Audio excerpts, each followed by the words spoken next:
Spain Europe মহাদেশের দ্বিতীয় বৃহত্তম একটি দেশ। এই দেশের জনসংখ্যা প্রায় 4,70,00,000। এই দেশের জনগণ 80% জনতা শহরে বাস করে, আর গ্রামে বাস করে 20%। স্পেনের ভাষা স্প্যানিশ। স্প্যানিশ ভাষায় সারা বিশ্বে 40 কোটি মানুষ কথা বলে।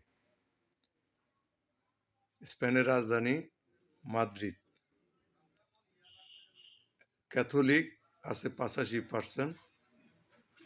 মুদ্রার নাম ইউরো। বার্সেলোনা শহর এইখানে এই স্পেনে বিখ্যাত শহর। ধন্যবাদ সকলকে, ভালো থাকুন।